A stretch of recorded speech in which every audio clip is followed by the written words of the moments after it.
Hey guys, Claire here, and I am so excited for the recipe I am sharing with you today.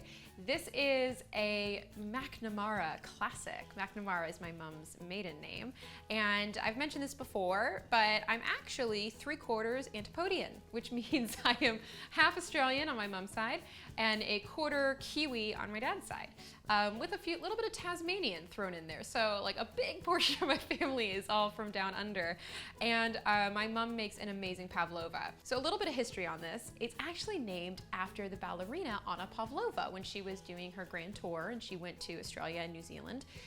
You'll get into an argument if you talk to a Kiwi and they'll say, well, we invented Pavlova. You'll talk to an Aussie and they'll go, we invented Pavlova. So someone down there invented Pavlova. But yes, inspired by the tutu. So it's lighter than air, looks like a ballerina's tutu, and is just the perfect summer dessert. So we have 4 egg whites, 1 cup of superfine sugar. If you don't buy superfine sugar, you can just make it by taking regular white sugar and pulsing it in your food processor. A pinch of salt, half a tablespoon of cornstarch, and a teaspoon of cream of tartar. This is gonna help the egg whites really set. And then vanilla extract.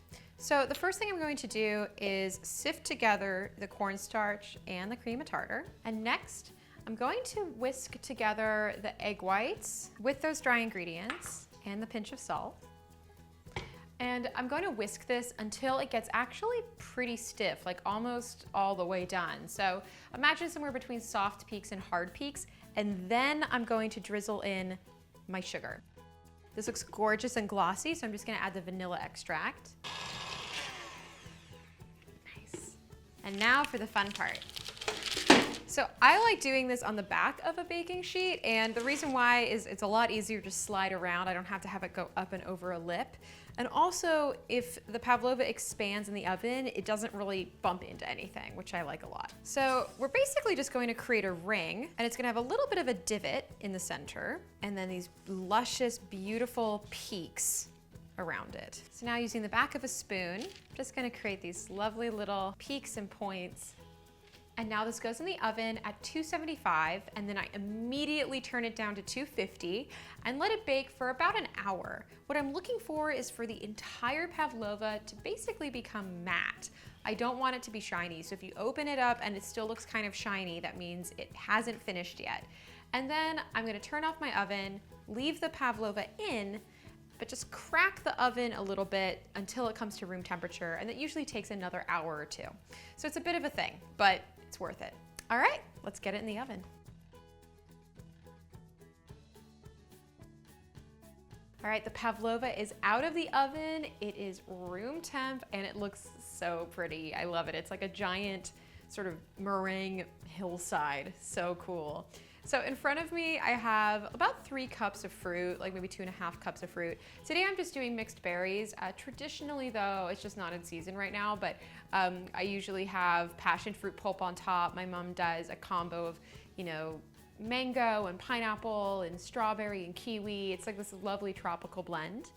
I have a cup of heavy whipping cream. I have a little bit of vanilla extract, a tablespoon of sugar, because honestly the meringue's pretty sweet. I don't like sweetening the whipping cream too much. And then I like to add a little bit of rose water, which I think is amazing. But obviously if you don't like roses, totally don't have to include it. All right, so I'm just gonna start whipping the cream. So I have a metal bowl. Metal or glass works great because it keeps the cream really cold. I'm gonna pour the cream in. I'm going to add these guys at the end because I don't wanna weigh down the cream. So I'm gonna get these to really lovely, fluffy, soft peaks. So I got this to firmish soft peaks. So meaning it's like the soft peak stage, but a little further along. So now I'm gonna add the rest of my ingredients. So I'm gonna pour in the vanilla, the rose water, and a little bit of superfine sugar, about a tablespoon. So now we whip it together till it gets pretty stiff. You can see the peaks on here are nice and firm. They're not going anywhere. So now I'm gonna take about half of the fruit here and just put it straight into the whipped cream. And I'm gonna save the rest of it just to go on top. And I'm folding it in. And this is to make sure you get a little bit of fruit in every single bite.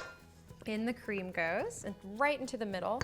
And you wanna do this at the last minute. This is what you do right before serving it. And then finish with tons of fresh fruit, just right on top.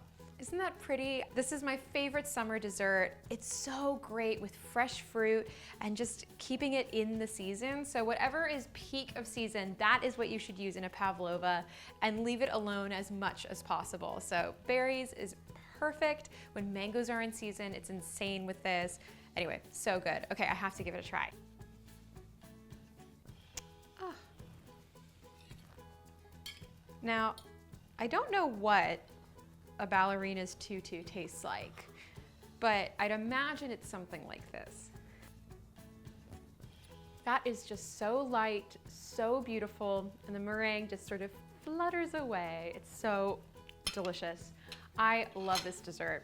Well, I hope you guys try to make the pavlova yourselves. It is so delicious, and I hope I made it look a little easier than it probably sounds. I know it's kind of intimidating, but it's such a hit. Whenever you serve this, people freak out.